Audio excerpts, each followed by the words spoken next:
They say the frontier rewards the bold and buries the careless. But sometimes it does something stranger. Sometimes it tests a man not with gunfire but with trust. And sometimes on a quiet Wyoming afternoon, a single choice can turn a lonely path into something far more dangerous and far more human. Before we go any further, don't forget to like the video and tell us in the comments where you're watching from. The sun hung heavy above the Wyoming foothills in the slow, pressing way it always did during late summer in 1879, casting long shadows that clung to the land instead of retreating from it.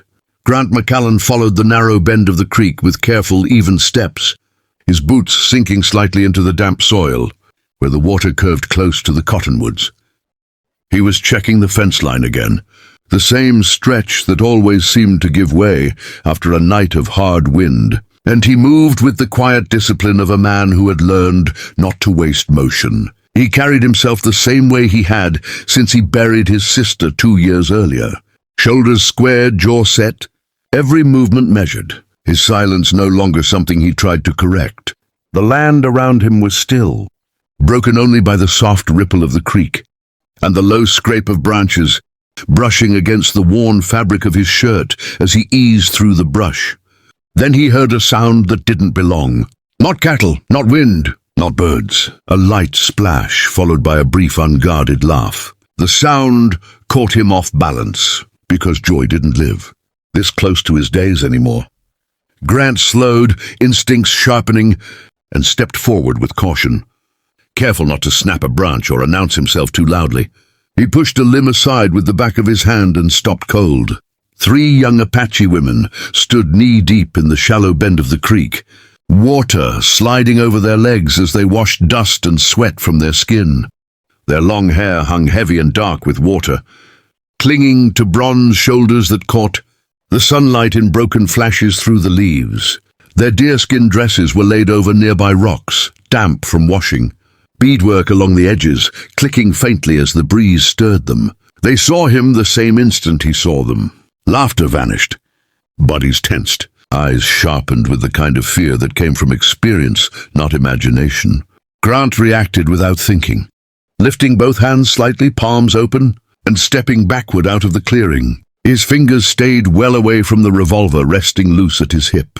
He lowered his gaze to the ground between them, making sure his posture spoke before his mouth ever did. One of the women stepped from the water slowly, water trailing down her legs as she reached for the deerskin top resting on the rock.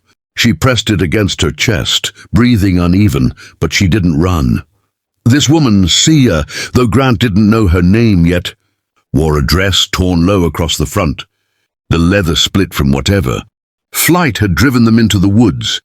The rip exposed more than modesty allowed, and she tried to shield it with her arm, embarrassment mixing with exhaustion. Her figure was strong and full, hips built for endurance, legs marked with scratches from brush and stone, signs of a hard escape. Grant didn't look directly at the tear. He kept his eyes fixed on the dirt, anchoring his focus there so she wouldn't mistake his presence for hunger or threat. "We don't want trouble," she said in careful, accented English, her voice tight with strain. "Neither do I," Grant answered quietly, using the same steady tone he reserved for skittish horses. "I'm just checking my fence." She studied him, weighing every breath he took. Another woman hovered just behind her, watching him as if ready to bolt at the first wrong move. "You came alone?" Saya asked. "Yes." She nodded once, though her shoulders didn't fully relax. Grant reached slowly into his saddlebag, movements deliberate, and pulled out a cloth-wrapped bundle. He placed it on a flat rock between them, then stepped back again, restoring the space he'd taken. The women hesitated, then Saya approached, eyes locked on him until she reached the bundle and lifted the cloth. Inside was bread, packed earlier that morning. She broke it carefully, handing pieces to the others. When she looked back at Grant, something in her stance had shifted. Fear still lingered, but its sharpest edge had dulled. "What is your name?" she asked. "Grant McCallan." She touched the torn neckline again, trying to hold the fabric together. "I'm Saya." The name settled between them like something fragile. Grant dipped his head in acknowledgement. Saya watched his hands, noticed how still they remained, How he never moved closer, never let his gaze wander. "Now you," she said softly, testing him. "I'll forget it if you want me to." She hadn't expected that. Men she'd known before took advantage. This one stepped back. "We were not bathing for comfort," Saya continued, her voice tightening. "Our camp was attacked. We ran. My sister was taken." Grant didn't press. "I'm sorry," he said. She looked down at her soaked dress, then back up. "We have nothing left." "You can take blankets," Grant replied, nodding toward his horse. "And more bread." She exchanged a glance with the others, and approached as he lifted the items from his saddle, setting them on the ground so she wouldn't feel cornered. When her fingers brushed his hand briefly, she startled, but didn't pull away. Grant stayed still, letting her decide the distance. When she stepped back, clutching the blanket, her voice softened. "You helped us without asking anything. You looked like you needed it." The quiet stretched. Water moved behind them. The sun slid lower. Before they turned away, Saya looked at him one last time. "You are different from the men we ran from." "I'm just trying to do right." She nodded, then disappeared into the trees with the others, leaving only damp footprints on stone. Grant stayed by the creek long after, the silence beside the water no longer empty. Something had shifted even if he couldn't name it. And as he walked back toward the fence line, he knew the path ahead wouldn't stay lonely much longer. He worked until the sky faded into pale blue, hands moving by habit, though his thoughts kept drifting back to the creek. When his cabin came into view, smoke drifted from the chimney. He hadn't lit a fire. He slowed. Bare footprints marked the dirt near the door. 3 sets. He stepped inside carefully. The fire glowed low. The women sat wrapped in his blankets. Saya stood, pulling hers higher. "We had nowhere else to go," she said. "You're safe here," Grant replied. "You can stay." The moment settled, heavy with consequence, and the quiet life he'd built began to fracture. Grant didn't sleep that night.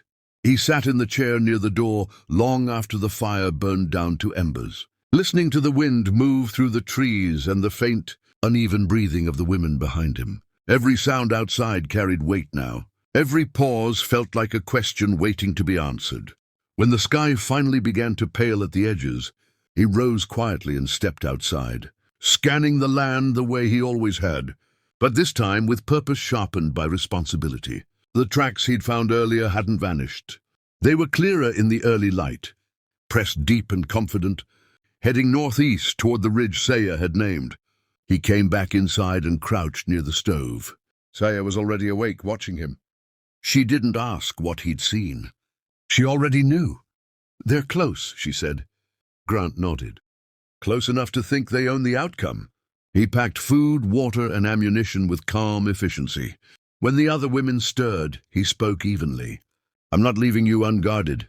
We move together or not at all." Saya studied him for a long moment, then dipped her head.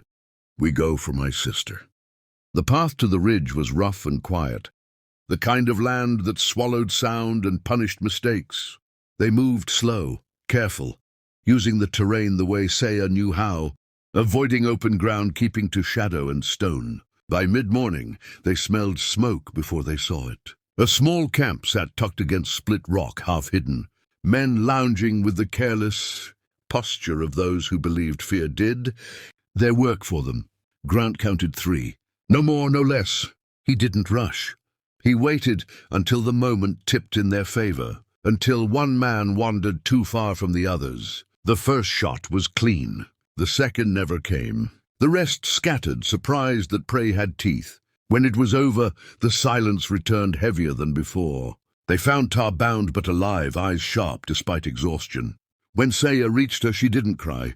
She simply held her sister's face and breathed, like someone finally letting go of a held note. They didn't linger. By dusk, they were back at the cabin, door barred, fire lit, wounds cleaned. No one spoke much. They didn't need to. Some truths didn't require words. In the days that followed, the women didn't rush away. They repaired torn dresses, gathered herbs, helped mend fence posts. Grant didn't ask them to stay. He didn't ask them to leave. Trust grew the way it always does, slow, uneven, earned. One evening, as the sun dropped behind the hills, Saya stood beside him on the porch. "You didn't save us," she said quietly. "You stood with us." Grant nodded, eyes on the horizon.